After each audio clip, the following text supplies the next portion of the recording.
Hello, everybody, and welcome into another episode of the Couch GMs podcast. It is Friday, January 21st, 2022.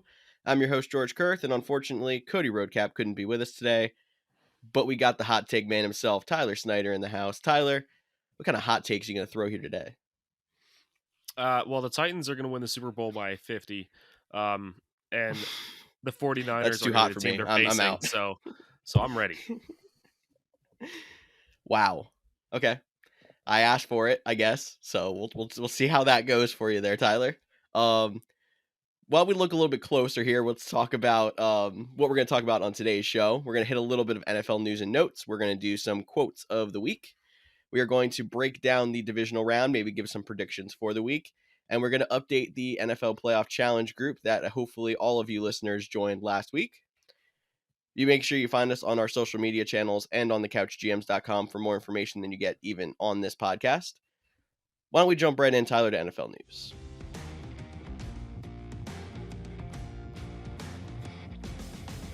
Yeah, absolutely. I'm down. So first NFL news, we got Bruce Arians was fined $50,000 for hitting his own player on the helmet mid-game. Um, I don't even have words for this one. This is just a strange one. Look, I think the Bucks are just kind of crumbling right now. Um, right before our eyes, like I know they blew out the Eagles. Don't get me wrong. Like I understand that happened, but you have first Antonio Brown walks off mid-game saying, "That's it, I'm done," and it was because of potential um, one, injury cover-ups and conspiracies, and two, because of he was going for incentives and they were trying to bench him so that he couldn't get it. Um, the next week after that, Gronk was one catch away, I believe, from $1 million incentive, and they tried to bench him and Brady as well. And Brady said, "No, we're going in, like F you," and just started cursing him out and ran onto the field anyway and got him that incentive. And then now we have Bruce Arians is punching his own players in the helmet. Like, what a mess. Do the Bucks honestly have any chance of moving on if this locker room is like this? Man, I want to say no, but I feel like every single time we talk about a Tom Brady team, it comes back to like Brady's just not going to let them lose. Like you said, a coaching staff tries to hold Brady and Gronk out of a game to stop an incentive, and Brady says screw you and goes in anyway. Like part of me wonders if Bruce Arians does some of this shit to try to feel like he has power, because I almost feel like Tom Brady not only is a quarterback on this team, but he's the freaking head coach. Yeah, I don't think Bruce Arians has any power. I think he's just a body. Um, Yeah, I don't. at this point. He's barely even existent. I mean, I agree with you. I think Tom Brady's basically the head coach. I think he's dictating what is going on in that locker room, who gets to play, what's happening, and I'll bet you he changes the play at the line almost every play as well to whatever play he wants. It would not surprise me in the slightest. But that's enough Bucks. We'll get into the Bucks later when we go over the wild card or the divisional round preview. So let's go on to the next piece of news, which is our coaching search updates. As you know, a lot of coaches were fired, which means a lot of teams have some head coach vacancies that they are trying to fill. George, why don't you update us on how that's looking? Well, the thing about this update is it's not too much of an update because I feel like there's been a lot of interviews. We're not going to really bore you with a lot of the interview stuff, but no hires yet, and the process seems to be starting fairly slow. It is funny that the one team we have the most news on is the team that made the playoffs, and that's the Las Vegas Raiders. They had a formal interview with Rich Bisaccia for the permanent job. Me and many other people in the media had said, "What do you need to hear from him in an interview?" I feel like these last 10 weeks have been his interview, and he's done fantastic. But he had an interview. And there was also news out of the college ranks where Jim Harbaugh had said that if the Raiders offered him the job, he would take it. So it seems like that's his target point of if he's going to leave Michigan and the NCAA, he wants to go to Las Vegas. Yeah, that is pretty crazy. I mean, Jim Harbaugh did have his chance in the NFL before, and you can't say it was a total bust because he did lead the 49ers to the Super Bowl. He did lose that game to the Ravens, but then again, some Super Bowl blackouts might have been the reasoning for that. That's a conspiracy for another day. Um, but yeah, it's definitely interesting watching this because I think Bisaccia deserves it more than anybody else. This guy was seen handwriting letters to his players, individually thanking them for all the work they put in on this team. I mean, this guy loves his team. He is respected by his players, and he did nothing to show me he doesn't deserve the job. Like he, after all the controversy between Gruden and Henry Ruggs and everything else going on with the Raiders, he still led that team to the playoffs when he wasn't expecting to be the head coach to begin with. So that's impressive. If you're thinking that maybe he's not the guy moving forward, you're not sure if he's a long term fix, give him a 1 year contract. Give him a 1 year, prove it to me. Like you get to start from scratch with this team from the preseason on. Prove to me that you deserve to be the head coach. If it doesn't work out, no harm, no foul, move on. And if it does work out, then boom, you found your long term guy, sign him at the end of next year. I don't see any issue with that. George, I do want to move on though a little bit to these head coaching hires. Um, it's going to be a bit of an awkward topic for us, being two white guys, but there is some talks that black people are not being represented well with the head coaching position. Now, normally I try not to feed into these things too much, not just with race, but with everything. I try to just focus on the football, but Brian Flores is one of the strongest quarterback or coaches in the NFL this Mhm. past year, I believe. Even though he didn't set the world on fire with the Dolphins, he still got fired um, after being a strong head coach. Eric Bieniemy has been one of the top head coach candidates for like 3 years running now, and still has yet to get offered a head coaching job. And now, out of every single head coach in the NFL that is currently active, the only African American coach is Mike Tomlin. Um, do you think that there is some kind of, uh, you know, singling out of black coaches here, or do you think it's just a coincidence? I really hope it's not a singling out of black coaches. I want to have more faith in society than that. But it like something does seem crazy about it. Like Brian Flores, that whole thing falling seemed ridiculous. Now there's some talks that it was a fight between him and Tua, and it kind of made the organization choose between him and Tua, and they chose Tua. But even that aside, it's like he did not deserve to be fired. He was one of the at least a mid-tier coach in the NFL, in my opinion. There's plenty of people who did not coach as well this year as he did. But I think what always makes me keep coming back to this is Eric Bieniemy, and I was going to mention him if you didn't, because we thought he should have been a head coach and could have led an offense and a team to be special 3 years ago. And he's still like, I do know he got a couple of head coach interviews already in this process, but it seems like every year it's starting to dwindle down. Every year we're saying, why isn't anybody giving this guy a chance? And he still isn't. And I think we've also, the other thing that makes me worry about this being some kind of conspiracy or some kind of racist factor is there is the Rooney Rule, which, if anyone doesn't know what the Rooney Rule is, it makes teams interview, I don't remember the exact number, two or three coaches of color for a head coaching position before they hire their coach. And a lot of teams, I mean, I just know that my favorite example is the Eagles, were interviewing very low members of their staff who were of color that were definitely not ready for a head coaching role. It's seemingly to fit that rule so they could move along in their process. Like it seems like there's a lot of situations where there's people trying to find loopholes in the rule and not giving coaches of color a chance. So I really hope that this is just a whole conspiracy that everyone's putting together and it's not actually the case, but I'm worried that there is something behind it. And I want to see someone like a Brian Flores get another chance next year. I want to see Eric Bieniemy be able to lead his own team. And I know there's plenty of other coaches that we're not thinking of that would deserve the same chance still too. Yeah, I've seen plenty of black coordinators and college head coaches and guys along those lines that have been reached out to for head coaching interviews over the past few years, and they've just flat out rejected the interview because they're like, "I'm not just going to be your Rooney Rule. I know you don't have any intentions of hiring me, so I'm not even gonna. I'm not doing that for you." Like, Mhm. and it's sad that it's gotten to that point. I mean, the Rooney Rule shouldn't be a rule, and that's not because I don't think black coaches don't deserve interviews, but it shouldn't be a rule because it shouldn't have to be a rule. It shouldn't like Yes. they should already be candidates. It shouldn't be based off of color or background. It should be based off of how good of a coach you are. Now, there is a chance that Eric Bieniemy just sucks at interviews. Like there is that There's a chance. possibility because he has been interviewed almost every year, but at the same time, I feel like what he's done on the field um, is enough of a resume that I don't care what he says in the interview, he should still be a strong head coaching candidate and it should have gotten a job by now. I mean, even if it was a team like the Jaguars or the Texans, like a bad team like that, Mhm. who's to say they shouldn't give him a guy like that a chance? Why not? Especially like the Jaguars. That would be a Exactly. cool place for him to go because you get to take Trevor Lawrence and mold him from being this young guy and build a potential dynasty team out of a broken Mhm. franchise. That's pretty cool. Um, I don't know. Hopefully, this changes. We're gonna have to monitor it more. I know Brian Flores already got some head coaching interviews, so we'll see what develops with that. But it's going to be a thing that we keep a close eye on in this off season because it is starting to look more and more like a conspiracy every year.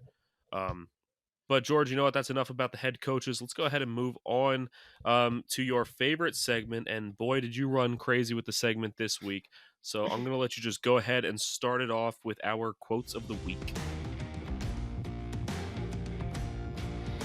Quotes of the week for this week. Yeah, I know there wasn't a lot of NFL news. We actually did not do quotes of the week last week, so I found some good ones for us to fill some time here today to have a little entertainment. I'll start off with a simple one. One quarterback position that seems to be in lock next year, and I feel like a lot of teams are going to start following this pace because of the uncertainty if any quarterback's going to get traded, the weak quarterback class in the draft. Eagles owner Jeffrey Lurie in his postseason press conference said that Jalen Hurts has done enough to earn the job for next year. So Eagles locking up their quarterback for at least their starting quarterback for at least one more year. Poor Gardner Minshew is still not going to be able to go number 2 because it's not an option, and apparently he is Oh, still number 2 on the depth chart. for now, he might honestly earn a starting quarterback job somewhere. Um, I know that this offseason coming into this year was probably the strongest set of starting quarterbacks we've ever seen. There was very, not in the sense that they were like that talented, but there wasn't a single team that we were like, yeah, this team needs a quarterback. Every team had their Mhm. guy, even if they weren't great, even if you didn't love the guy. Like every team had their person that they were moving forward with, and there really wasn't a lot of job opportunities for guys like Gardner Minshew to go try to steal a job. So I think staying on this team would be a good idea for him. I like Jalen Hurts' athletic ability. I don't love his arm. Um, he can run like crazy, and with his abilities, I think that it allowed when you got that Eagles run game going with his running ability, like the Eagles offense was unstoppable when playing from ahead. But when you are Mhm. playing from behind, when you go against these Tom Brady gunslinging kind of teams and you really need to throw the ball to win the game, I don't think Jalen Hurts has it. So keeping a guy like Gardner Minshew, as dumb as it may sound, if you have a guy like Jalen Hurts that you can play the first 2 quarters with, and then if you do fall behind, throwing Gardner Minshew, if you take the lead back, put Jalen Hurts back in, it sounds dumb. It sounds like a strategy no team would ever want to do, but it honestly makes a lot of sense and could be something the Eagles could look at if they found a way to utilize that, especially with NFL teams using a lot more 2 quarterback systems moving forward. Man, I hate the 2 quarterback system. I get 100% where you're coming from with that, but I just feel like in an NFL game flow, it's so hard to share the spotlight with another quarterback, or to be able to adjust as a play caller, to be able to at the snap of a finger be like, "Oh, other quarterback, throw the like you basically have flip sides of the playbook for each quarterback." I don't even really usually see it work in college. So I don't like that idea, but I get what you're talking about because there is definitely much different skill sets between a Gardner Minshew and a Jalen Hurts. We'll see what happens with Jalen Hurts next year. Maybe if he does not perform well, the Eagles then move on after that. But I think it's a good idea to keep someone in house, especially in this kind of transition year where the quarterbacks outside of the organization are just not impressive. But I think you're going to actually enjoy this next quote, Tyler. So I'm going to let you take Always. it. Oh, yeah. Okay. So, Big Andy Reid, a man that loves his food, um, decided to refer to the Super Bowl as chocolate cake this week. And his quote was, if you like chocolate cake and you eat a piece and then you have one dangling in front of you, you're probably going to want to eat that too. Nothing is going to stop you So that's how you feel about the Super Bowl. That is the chocolate cake with the ultimate frosting, and you're going to go try to get it if you can, the best you can. Man, only Andy Reid would refer to the Super Bowl as chocolate cake. Um, I've seen it referred to as a lot of things in my day, but not chocolate cake. Agreed. But I still think that that analogy works perfectly. Um, and I'm saying that's someone that's saying that like I don't normally like most chocolate cakes. Like a lot of them are dry and overrated, but a good chocolate cake is a good chocolate cake. And I think the Super Bowl would line up in that. But I think we've seen so many really good Andy Reid food quotes before. We had the cheeseburger after the Super Bowl kind of thing. This just goes right along with that. I had to include it because I know as lovers of football and food on this podcast, it fits right into our mojo. I mean, I get what he's saying. He just, he had it once. He wants to get there again. And I know we've rooted for Andy Reid to get his first Super Bowl because we thought he deserved one. And we were rooting for the Chiefs back then because we loved the excitement of Patrick Mahomes. And, it's a franchise that really hasn't won in a long time. It'll be really cool to see it happen. But I think I speak for, you know, pretty much everybody who's not a Chiefs fan that I'm saying the Chiefs are pretty much the only AFC team I don't want in the Super Bowl. They had their time to shine. They had the excitement. So Bills, Bengals, and Titans would be a lot more fun in the Super Bowl. Give someone new a chance. I think all three of them deserve it. So we'll see. We'll see. A lot of people rooting against the Chiefs right now. Yes, I mean, because we definitely don't want another Patriots or Tom Brady in the league. But I think our last couple of quotes have a little bit of an edge or a controversy to them. I'll start with the Cowboys and Dak Prescott, who started off his post-game press conference after a loss, scolding the fans for throwing trash at the players.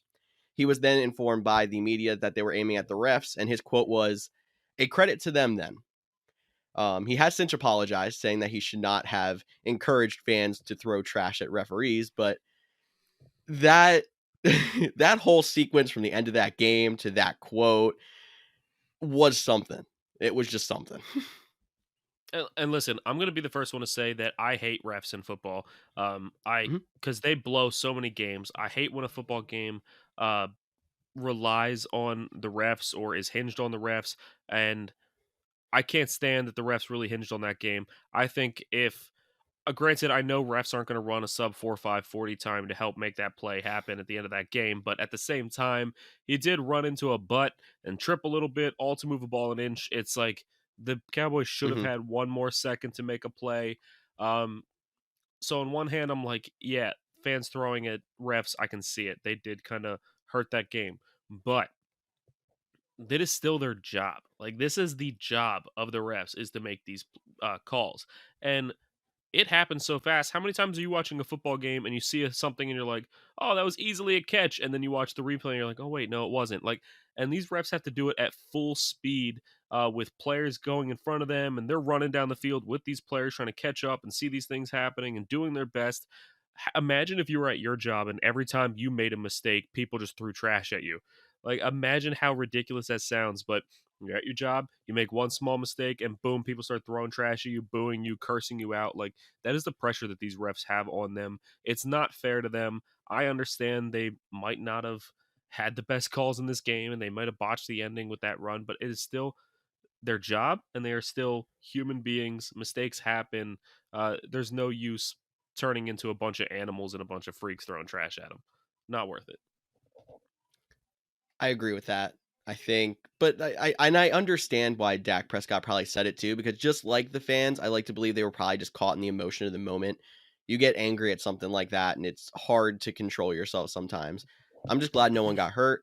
I'm glad that Dak did come back and apologize for it afterwards. Um, just really quick before we move on to our next quote, am I the only one who was dumbfounded by that call, or did you also think that that was dumb? Because I mean, normally I've always been told that you need at least 16 seconds to be able to run a play and spike a ball. So I thought they should have been trying to aim something out of bounds as opposed to trying to run that play with 14 seconds on the clock, regardless of if the ref affected the fact that they could have got the spike off or not. Yeah, I mean, correct me if I'm wrong here, but they were at like around the 40-yard line ish. And if they would have had it spiked, they would have had the ball around the 25-yard line ish. Now I know if they would have just said hike and threw it up deep, they probably would have had a chance at 2 shots at the end zone from the 40. But if you look at the percentages of your odds of making a first or getting the touchdown from the 40 as compared to the 25, like your odds obviously get a lot closer or get a lot better Mhm. the closer you get to the end zone. And the Cowboys did a really good job of throwing balls to the sideline and getting out of bounds. Um, but to think that that was going to be able to keep going is kind of hard to believe. I didn't hate the call. I know that you and Cody both thought it was a dumb call. I actually kind of liked the call because he did get the yards he needed to give you an easier shot at the end zone. It was wide open, and if all would have worked out perfectly, they would have had another second to get another play. I think he ran a little bit too far. I would have slid a little bit sooner and get the play down, but it's all in hindsight. It's easy to be like it was a bad call now Mhm. because we're looking back and seeing it didn't work. If he would have ran that call, they got those extra 15 yards, had an easier shot at the end zone, and got that touchdown to win the game because they were closer, we'd all be looking back like what a genius call it was to run that ball like that. Like, wow, didn't think about it. So hindsight's 2020. Yes, it is. I mean, and I don't even like. I'll agree with you. I don't even think I really understood how dumb I thought that call was until after the fact. Because at the beginning of it, you're too busy thinking like trying to understand what's going on the field, seeing if they can get back up to the line to get lined up in time. Like there's so much going on. Um, but it is all in hindsight. I almost wish that they would have gotten another play just so we didn't have to see that game end on a ref call. But it's too late now. The 49ers moved on. And we have one more set of quotes here. And it's regarding the Indianapolis Colts talking about their quarterback position. We'll start with their GM, who was quoted saying, "I'd like to quit band-aiding it. I'd like for Carson to be the long-term answer or to find somebody that's going to be here for the next 10 to 12 years. Sometimes it doesn't work out that way." This is just one quote in a series of quotes of Chris Ballard really not showing a lot of faith in Carson Wentz. I feel like this is actually one of the more tame quotes, but there's like as somebody who they brought in and they were like, we know this dude needs some kind of backing because in Philadelphia he was falling apart when they started to turn on him. Now you almost seem like you're turning on him too, not showing that you have the faith in him just 1 year in. Yeah, I don't know. It's like I kind of feel bad for Carson Wentz because I mean, I don't think he did bad this year in general. Like this season, he led a strong team. He made few mistakes here and there, but I mean, if he's not considered an elite quarterback, if he's considered a good quarterback, then you're gonna make mistakes. And it's funny because like a few weeks ago, we were talking about Carson Wentz as being this great quarterback. The Colts might win the Super Bowl because the whole team's performing so well. And 2 losses in a row, and boom, he is now suddenly like, we don't want anything to do with him. He needs to be gone. Like I think Carson Wentz is around the same skill level as Ryan Tannehill. Hmm. But Ryan Tannehill has the pieces around him. We saw what happened when Henry went down, AJ went down, Julio went down. Tannehill looked terrible. Um, but when he has a great defense and AJ Brown and Derrick Henry, like he looks great. He looks like a top quarterback. And Carson Wentz is the same way. And I feel bad for Carson because they put all the pressure on him against the Jags, which you have a running back that everyone's trying to claim is the MVP this year, and he's so amazing, and he's getting like 200 yards a game, and then you don't hand the ball off to him like barely at all in that game. One, what are you doing? Like, look at your offensive coordinator before you look at the quarterback. And then two, uh, Carson doesn't really have anything to throw to. Like, I understand that we like some people on that team. I know that you're a big Michael Pittman fan, but Pittman's not a number one receiver. He's a good Hmm. receiver. He's not a number one receiver. And I think Zach Pascal is not a number two receiver. I don't think there's really anything on that team that's that impressive that they should be the starting receiver. So, like, if they would actually get him some receivers, he might have had a Yeah. better season. What did he have to Mhm. throw to in Philly? If we're being brutally honest, like Not a lot. nothing. I And mean, then he what did started he? with Jordan Matthews, who I think Jordan Matthews is very similar to some of those guys that you said on that. Like I think Jordan Matthews and Zach Pascal will probably be pretty close. Like, he ended up with like bust number one draft picks like JJ Arcega-Whiteside and Jalen Rager. Um, yeah, like he's been in the same exact situation his entire career. Like, you can argue the only thing he had in Philly that's better than what he has now is the tight end situation. But tight Yeah. ends are limited in the passing game for a reason.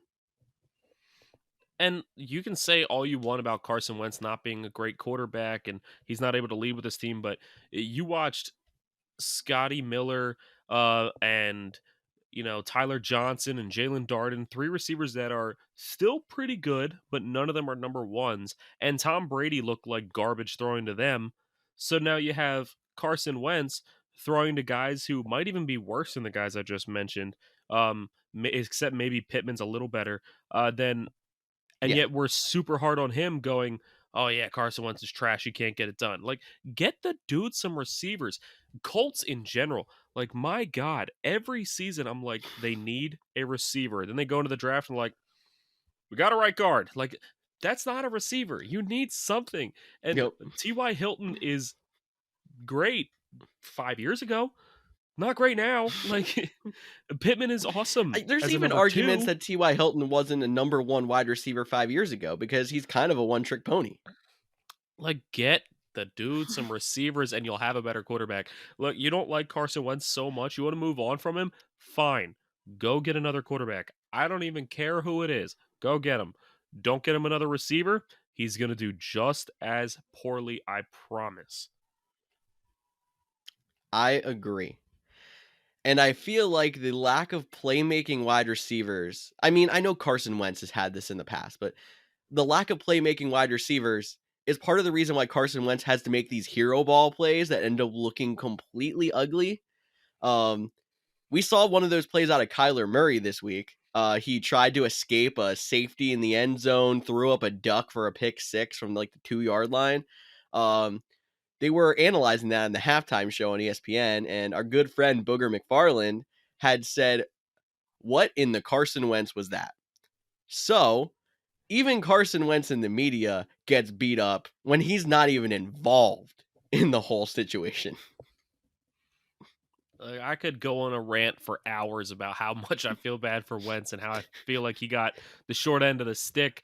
He does need to show a little bit more to get the media off his back, but man, this guy, he might just want to retire and hide in a shell for the rest of his life. Because look, Booger McFarland's one of the worst media personalities there is, and if this guy's making fun of you, then man, you know you're at the bottom right now. I am waiting for one of those really stupid calls by a announcer in this weekend. And I'm going to go, "What in the Booger McFarland is that?" Just to get back at him a little bit. Honestly, it's not a bad move. That or what in the Stephen A. Smith was that? That's another good one. Uh, Hunter Henry's going to be a game changer. Hunter Henry's been out all season. Look, the media has been trash this year. Every week, it's just there's highlights of them saying the dumbest things. I don't know what's going on. Maybe they're just not watching football this year, but still trying to talk about it. Um, One of the biggest things that the media completely botched was talking about the Tennessee Titans and the Derrick Henry situation. As soon as Henry went down, there is probably 100 clips on the internet of top NFL experts saying Titans are done. Mhm. Stephen A. Smith even says, let's just say how it is. The Titans are done. They're not going to win anything this year. Everybody said it. And yet the Titans went on and got the number one seed. And then you have Adam Schefter, who has like 13 clips saying Derrick Henry will not play again this season. He will not play again until next season. It's not going to happen. He's not going to play again this season. And yet that leads us on to our first game of the wild card, or not the wild card weekend preview. Man, it's written wrong in the script and it's messing me up. But the divisional round preview, we got the Bengals at the Titans, and man, it is the return of the king. He is back. All signs pointing towards he's going to play. Saturday at 4 o'clock, we will find out for sure if he is activated off the IR, but all signs are pointing towards him going. Full participant in practice. He's pushing hard. He's taking hits. He's giving hits. I'm excited for this. Everybody who said the Titans weren't going to win anything this year because of Derrick Henry going down can look at us as the number one seed, having a home game here against the Bengals. And everyone who said Derrick Henry won't play again can watch the King run wild against a hurt defensive front.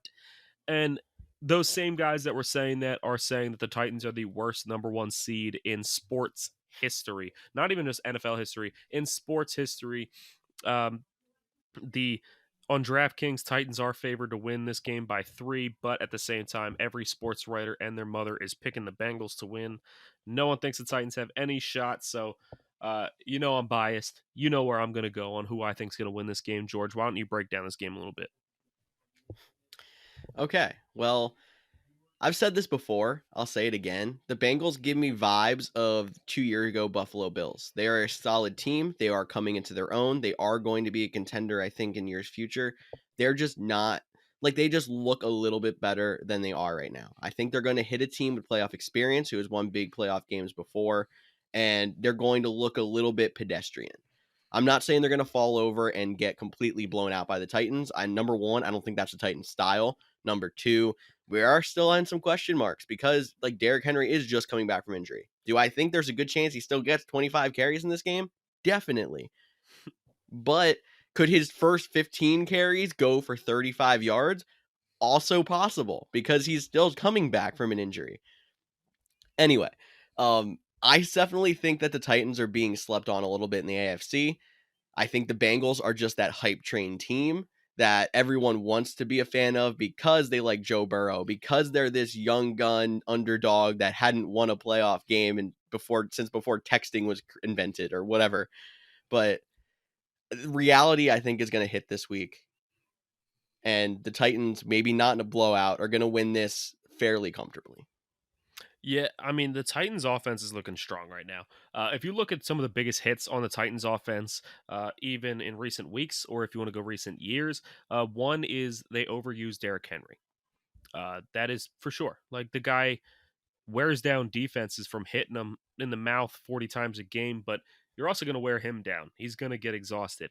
But now you have Dante Foreman, who is a similar style running back that, Derrick Henry wants to take a breather for a couple plays. Put in Dante Foreman, that defense isn't getting a break. You're still getting a hard hitting, tough nosed running back hitting you in the mouth. Um, Next, they haven't had a good receiving back in a while. Every receiving back we bring in kind of sucks. And Derrick Henry has not gotten the pass game moving forward since he's been here.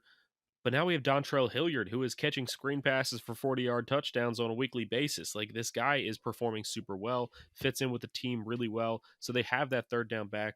And then the other thing has been Julio Jones. He looked great in week 2 against the Seahawks. Go back and watch those highlight tapes if you don't remember Julio doing anything this year. But that is pretty much the last time he did anything.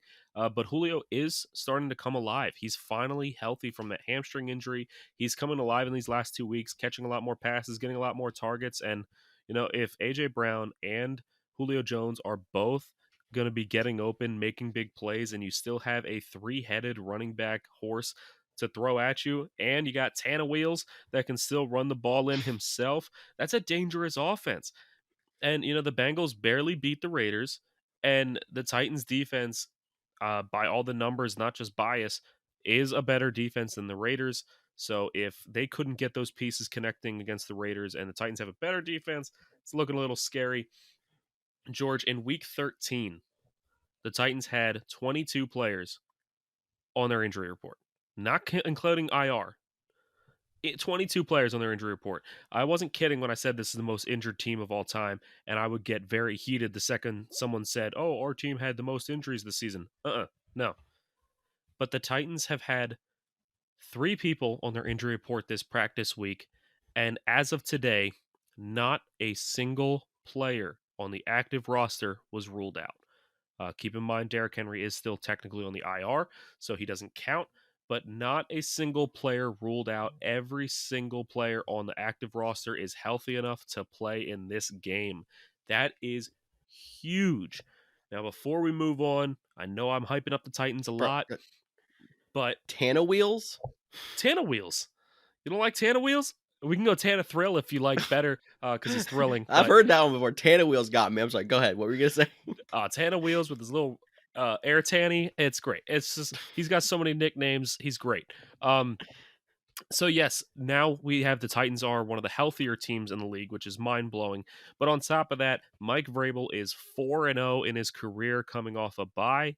He is 8-0 in his career coming off a week where he had more rest days than the other team.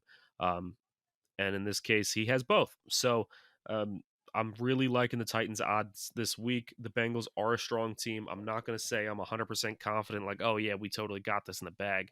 That's not how the NFL works.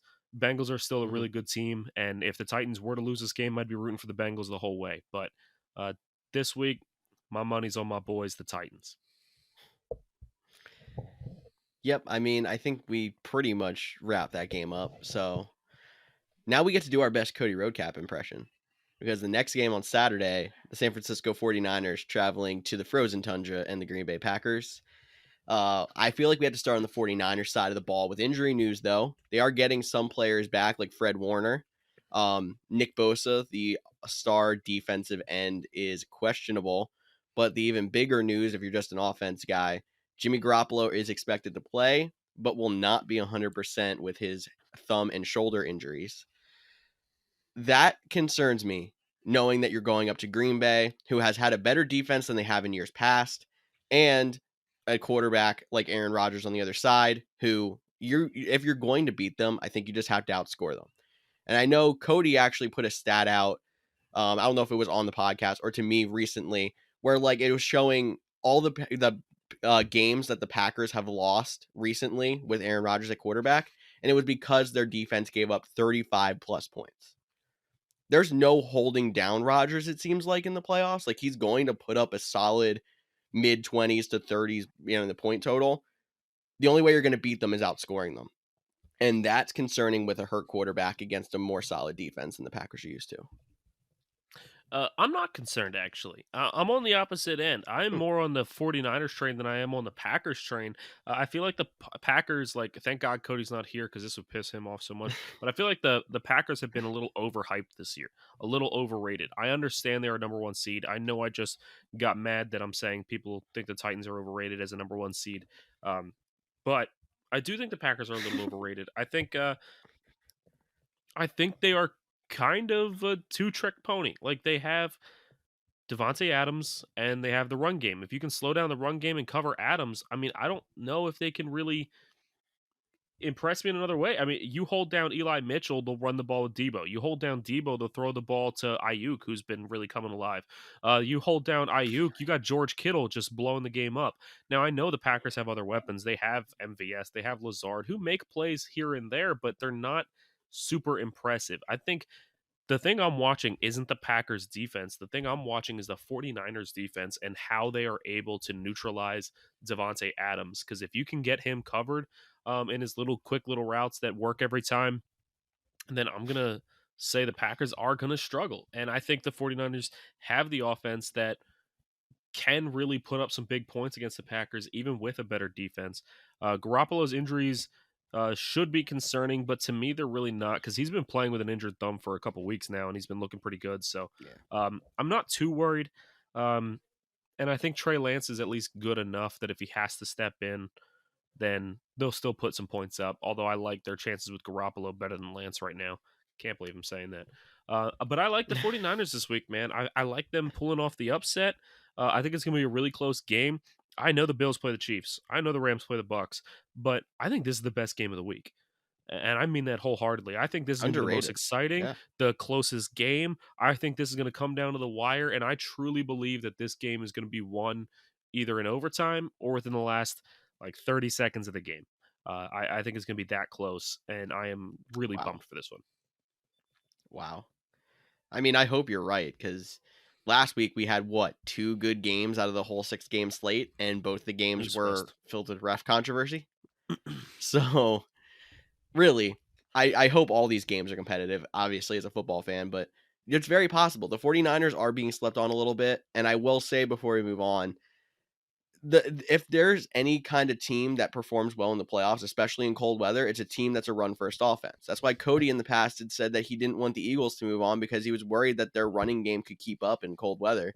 The 49ers are almost as good of a run team as that. So those run first teams almost neutralize the cold weather home field advantage that Green Bay gets. Absolutely, George. I completely agree with you.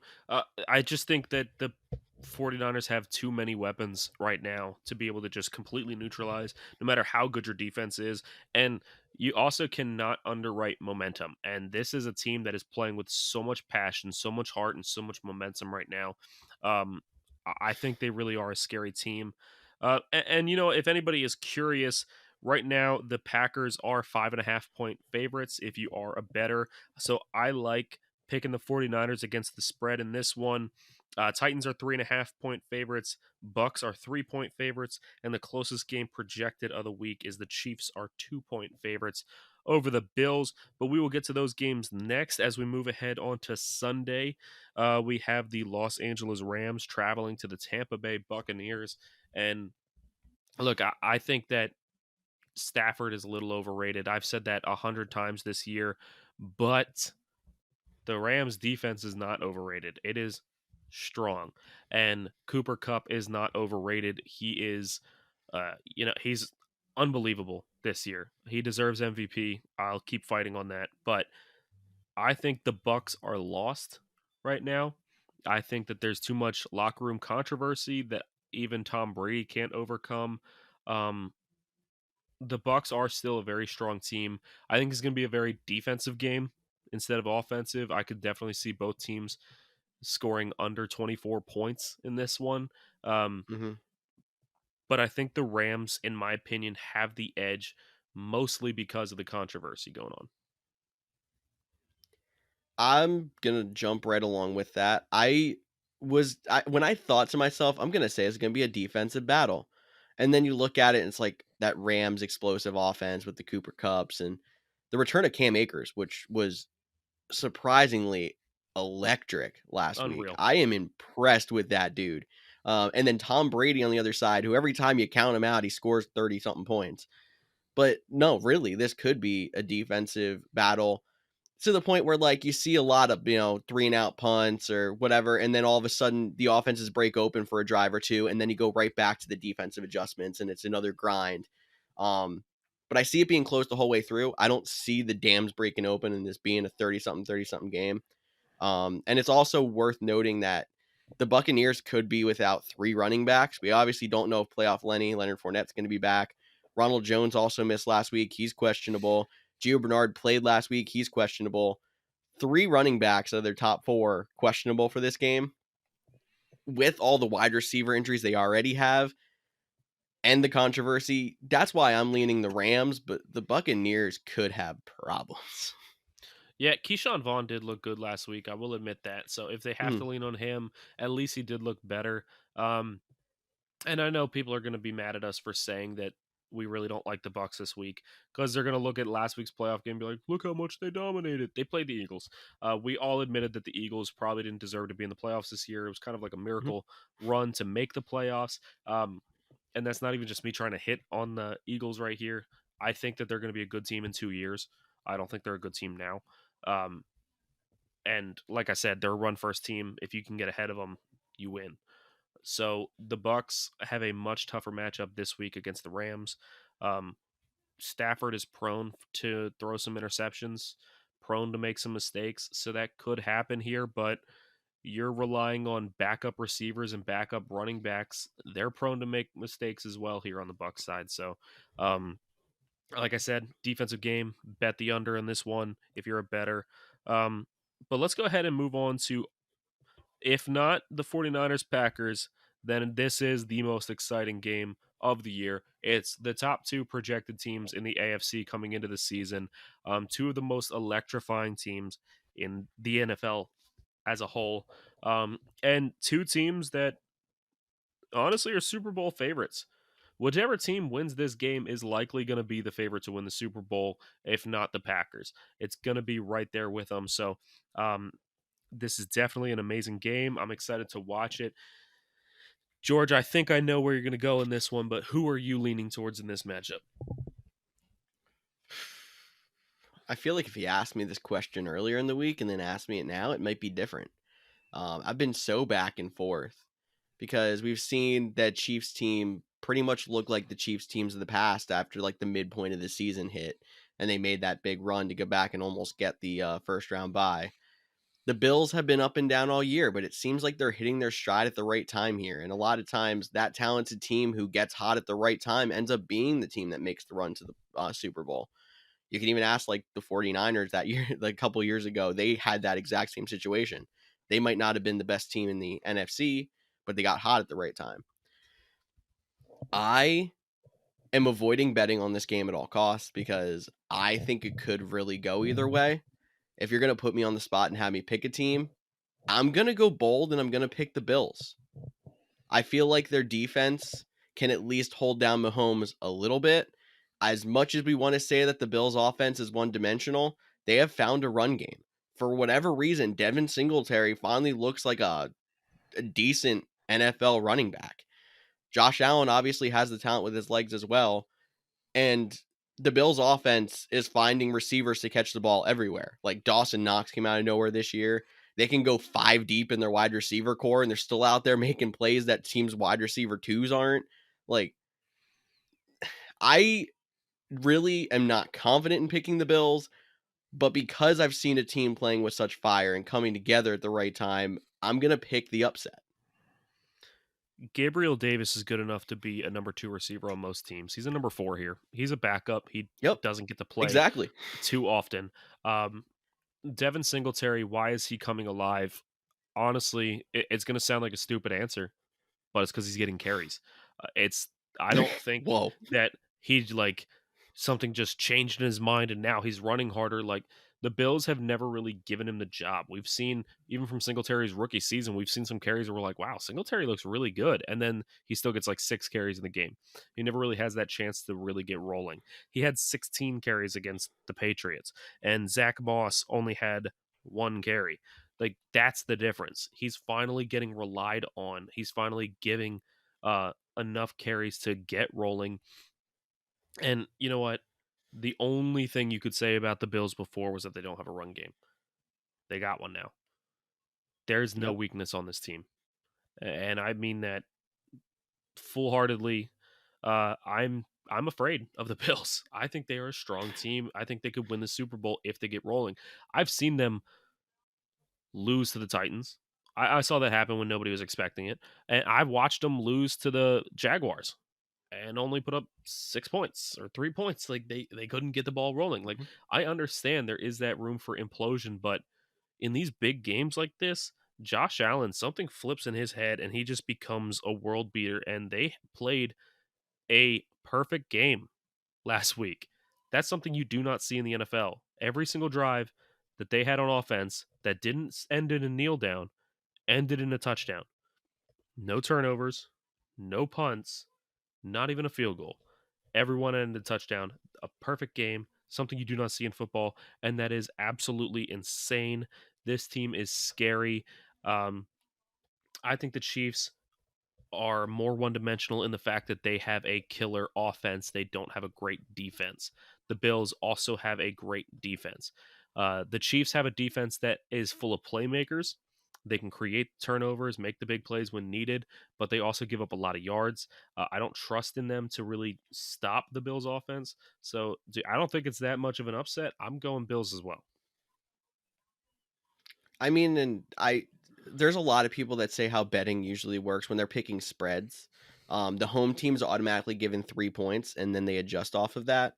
If you go by that formula, the Bills are actually favored by a point because you did say the spread was 2 points towards Kansas City. So hmm that even shows that even though it's not looking like it by the line, Vegas likes Buffalo here as well. Yeah, and right now in the prediction in America, picking who they think is going to win, the Bills are picked 52% of the time. That is one of the closest games I've seen out of any matchup. So America likes the Bills, but barely.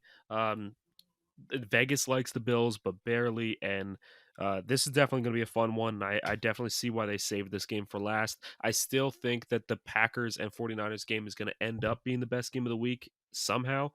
But this game definitely has all the potential in the world to be an amazing game.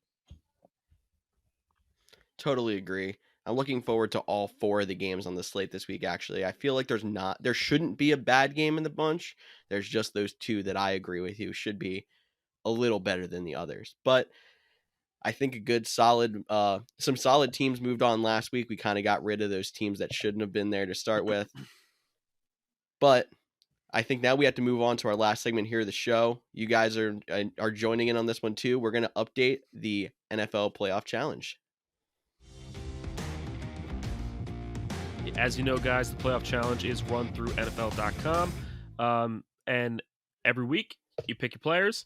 If the player moves on, you get double points. Moves on again, you get triple points. If they do not move on, you're going to have to fill that position with somebody else. And this season, we are saying that whoever wins this playoff challenge, if it's not one of us, we're going to invite you on the podcast to talk about your fantasy greatness, and tell us why you're so much better than us, especially better than George. And it's going to be fun. So keep playing hard, although it is going to be difficult. One warning out there to anybody who is in our playoff challenge: please make your team name your name so we know. Please. We have a Tyler's team, a Cody's team, a George's team, and our number one team in the leaderboards right now is P's playoff push. I don't know who P is. I don't know. And then we got in third place is Bo Dot Dot. Who's Bo Dot Dot? We don't know. We can't invite you on the podcast if we don't know who you are. I'm really impressed that you guys are in first and third, but guys, change your team name to your name so we know who is who and we can give you the praise that we want to give. But right now, we got P's playoff push in first. Marcus is in second. Mark D, he was the guest on our podcast earlier in the season that you probably saw. He is in second. Bo Dot Dot there in third. George or girl over there in fourth. Bree right now in fourth. Our buddy Jordan is in fifth. And then if you're wondering where we are at, well, I'll give you the update. Right now, I am leading out of our 4 picks in ninth with 88 points. The Couch GMs group team is at 83 points. They're sitting in 11th. Cody is down there in 15th with 73. And George, you are in 18th, last place of all of us with 43. But here's the thing, guys, it doesn't matter. You could be in first place right now, but that could be because you picked a lot of people in the first week. A lot of us did pick people that had a bye so we can get those double points. After the second week is where you really start seeing the actual favorites emerge. So if you are lower in the points right now, do not fret it. You can still come back. So, George, why don't you go ahead and update us on the Couch GMs group team, though? So the Couch GMs group team had a sweep of moving on. We're going to have double points for everybody. If you want an update from what we did pick last week, we have quarterbacks Patrick Mahomes, running backs are Derrick Henry and Leonard Fournette, wide receivers Devontae Adams and Jamar Chase, Travis Kelce at tight end, Evan Money McPherson at kicker, and the Packers defense. We do have a little bit of a caveat here on our lineup this week because obviously Leonard Fournette moved on. He did not play. He is questionable for this week. So we could decide to keep Leonard Fournette if we wanted to, have him move on to triple, but he'd have 2 0-point weeks. That's a little bit tough to come back from. So we have made the group decision that if Leonard Fournette is inactive this week, we are going to replace him with another running back. That pick went to me because I was the only person to not get the extra pick in our original group. And I'll tell you guys a little bit about my mindset behind how I picked this, because I think it's a good strategic way to think if you do have to replace any players, whether it be now or further along in the playoffs. I kind of wanted to go with the Packers mindset because I think they're one of the best chances to get into the Super Bowl, and we already have a couple Packers to match with that. But I wanted to avoid Aaron Jones, mostly because he was already a 50% owned player last week, which means if they do happen to get to the Super Bowl, all those 50% of lineups would get him at times 4 points in the Super Bowl, and we would have him at times 3. That essentially means that we would be losing points to 50% of lineups out there every time that he would touch the ball. So I decided to go a little bit bold here and take his backup, A.J. Dillon, because I know the Packers like to pound the ball with A.J. Dillon this year. In the cold weather, I feel like he's going to get plenty of looks. The only thing that he may be a little bit weaker on than Aaron Jones is the touchdowns, but the man gets more carries. We just got to hope he gets in the end zone a little bit, and maybe that times 3 points will outscore Aaron Jones times 4 in the Super Bowl. It's possible. It's definitely worth looking at. It's a bold strategy, but it is a winning strategy. We are either going to go down with the ship or we are going to rise to greatness with these picks. Um, Look, this week for the playoff challenge on our lineup, it wasn't as exciting. We have a potential replacement at running back based off of injury, but our entire lineup moved on. Next week, we are Mhm. definitely going to have to replace some people, though. We have Derrick Henry, we have Jamar Chase and Fearson, so we McPherson. So we are going to have to replace at least one team there because you can't tie and go on, have both teams go on. So we're going to have to make some replacements here. And look, we have the Chiefs picked, we have the Packers picked, but there is always that chance of an upset. And if there is an upset, we're going to have to replace some big pieces on this team. So it's definitely worth looking at. Next week is going to definitely going to be more exciting for changing our lineup. But if you are out there, don't forget to set your lineup for week 2. Keep playing along, keep battling us, and we'll see if anybody beats us and makes it onto the show this off season to tell us about their fantasy greatness. I'm looking forward to it. Same. So, like Tyler said at the top of this segment, if you do not have your name as your team name, make it that so we know how to find you when it does come to the end of the playoffs and if you do happen to win, we want to invite you on the show.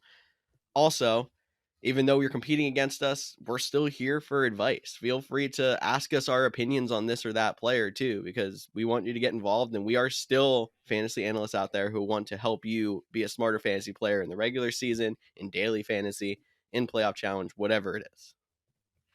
Absolutely, guys. Obviously, this is an easy way to get involved with us is by playing along in the playoff challenge, but there's plenty of other ways to get involved. One, talk some smack. I love smack talkers, although be ready for us to talk some smack back. It's just the fun of it.